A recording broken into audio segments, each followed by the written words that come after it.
मेरे प्यारे दोस्तों, भाइयों और बहनों, आप सबका राधा कृष्ण भक्ति ज्ञान चैनल में स्वागत है। आज मैं आप सबको शिव महापुराण की कथा सुनाने जा रही हूँ, जो कि बड़ी अच्छी और बड़ी रोचक है, जिसकी कथा सुनने से भगवान भोलेनाथ बड़े ही प्रसन्न होते हैं।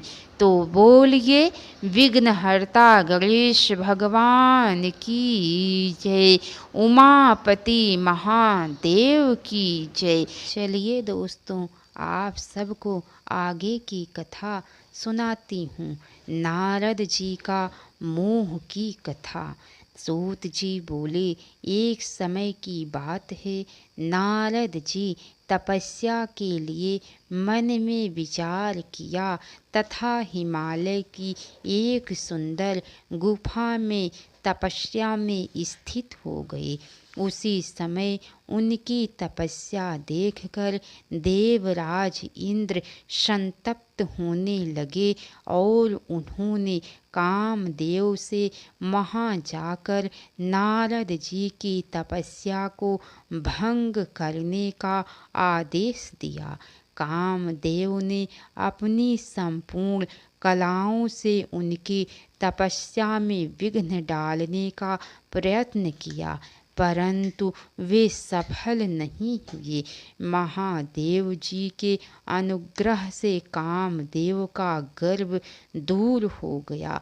वास्तव में महादेव जी की कृपा से ही नारद मुनि पर कामदेव का कोई प्रभाव नहीं पड़ा, क्योंकि पहले उसी आश्रम में भगवान शिव ने उत्तम तपस्या की थी और वहीं उन्होंने कामदेव को भस्म कर डाला था। उस समय रति की प्रार्थना एवं देवताओं की याचना करने पर भगवान शंकर ने कुछ समय व्यतीत होने के बाद कामदेव को जीवित होने का वरदान दिया। नारद जी को यह गर्व हो गया कि कामदेव पर मेरी विजय हुई है। भगवान शिव की माया से मोहित होने के कारण उन्हें यथार्थ बात का ज्ञान नहीं हो रहा था। वे तत्काल कैलाश पर्वत पर गए। वहाँ रुद्रदेव को उन्होंने कामदेव पर अपनी विजय का वृतांत सुनाया। यह सब सुनकर भगवान शंकर ने नारद जी की प्रशंसा करते हुए भगवान विष्णु के सामने इसकी चर्चा कदापि न करने की बात कही, परंतु नारद जी के चित्त में मद का अंकुर जम गया था। इसीलिए नारद जी ने वहाँ से विष्णु लोक जाकर भगवान विष्णु से अपना सारा वृतांत अभिमान के साथ कह सुनाया। नारद मुनि का अहंकार युक्त वचन सुनकर भगवान विष्णु ने यथार्थ बातें पूर्ण रूप से जान ली। नारद जी की प्रशंसा करते हुए भगवान विष्णु ने कहा, आप तो नैष्ठिक ब्रह्मचारी हैं तथा सदा ज्ञान वैराग्य से युक्त रहते हैं, फिर आप में काम विकार कैसे आ सकता है। विष्णु जी की बात सुनकर नारद जी प्रसन्न होकर वहाँ से चले गए। नारद जी आगे जाने पर मार्ग में श्री हरि ने एक सुंदर नगर की रचना की, जो अत्यंत मनोहर एवं वैकुंठ से अधिक रमणीय था, जिसमें शीलनिधि नाम के एक राजा की देव कन्या के समान सुंदरी कन्या थी। नारद मुनि उस नगर को देखकर मोहित हो गए और शीलनिधि के द्वार पर गए। महाराज शीलनिधि ने श्रीमती नामक अपनी सुंदरी कन्या को वहाँ बुलाकर नारद जी के चरणों में प्रणाम करवाया और निवेदन किया, यह मेरी पुत्री है, अपने विवाह के निमित्त स्वयंवर में जाने वाली है। महर्षि आप इसका भाग्य बताइए। नारद जी उस कन्या के शुभ लक्षणों को देखकर अत्यधिक प्रभावित हुए तथा कन्या के पिता राजा से उसके सुख, सौभाग्य तथा गुणों की विशेष सराहना करते हुए वहाँ से विदा हो गए। नारद जी के मन में यह भाव आया कि किस प्रकार इस कन्या से मेरा विवाह हो। वे तत्काल भगवान विष्णु के पास जा पहुँचे और एकांत में विष्णु से अपनी इच्छा व्यक्त की तथा उनसे यह प्रार्थना की कि आप अपना स्वरूप मुझे दे दें, जिससे वह कन्या मेरा वरण कर ले। भगवान विष्णु बोले, मैं पूरी तरह तुम्हारा हित साधन करूँगा।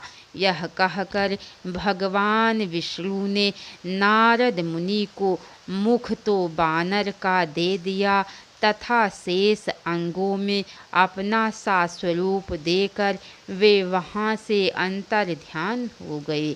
इस रहस्य से अनभिज्ञ नारद जी स्वयंवर में पहुँचे।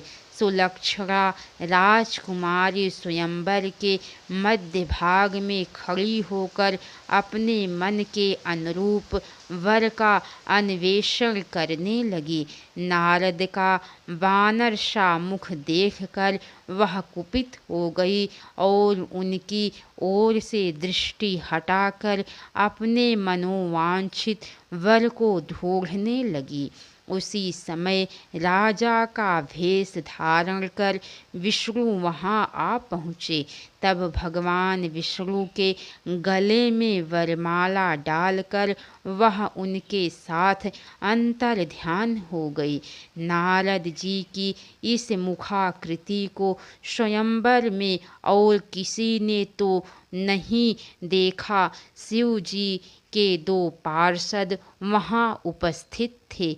उन्होंने यह सब देखकर नारद जी का उपहास किया तथा उन्हें अपना प्रतिबिंब देखने के लिए कहा। तब नारद जी को वास्तविकता का पता लगा।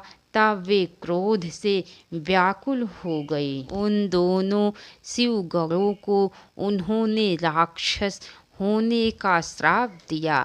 इसके अनंतर विष्णु लोक जाकर माया से मोहित नारद विष्णु को श्राप देते हुए बोले, तुमने स्त्री के लिए मुझे व्याकुल किया है, तुम भी मनुष्य हो जाओ और स्त्री के वियोग का दुख भोगो।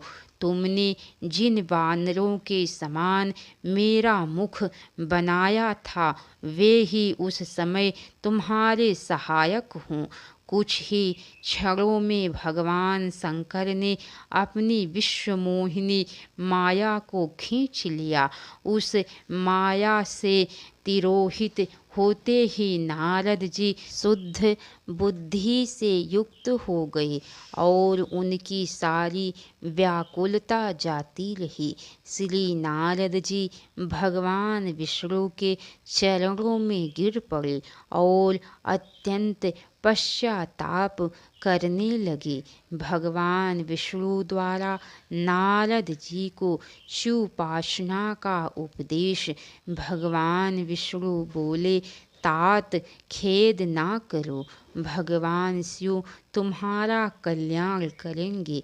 तुमने मद से मोहित होकर जो भगवान शिव की बात नहीं मानी थी, उसी अपराध का भगवान शिव ने तुम्हें ऐसा फल दिया है।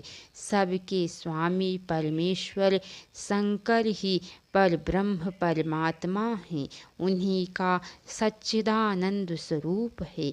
वे ही अपनी माया को लेकर ब्रह्मा विष्णु और महेश इन तीनों रूपों में प्रकट होते हैं।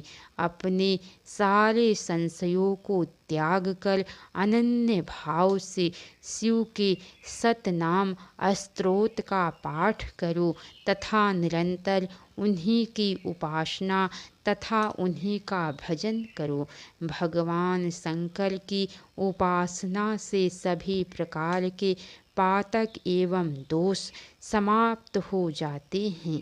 इस प्रकार प्रसन्नचित्त भगवान विष्णु नारद मुनि को उपदेश देकर वहाँ से अंतर ध्यान हो गए। इसके आगे की कथा दोस्तों आप सबको कल सुनने को मिलेंगी। तो कैसी लगी कथा लाइक करके कमेंट बॉक्स में ज़रूर बताना। तो बोलिए हर हर महादेव। अब तक की सारी वीडियो देखने के लिए आप सबको बहुत बहुत धन्यवाद। राधे राधे दोस्तों कथा में जहाँ कहीं भी कुछ भी गलती हुई हो उसके लिए आप सब क्षमा कीजिएगा। राधे राधे दोस्तों।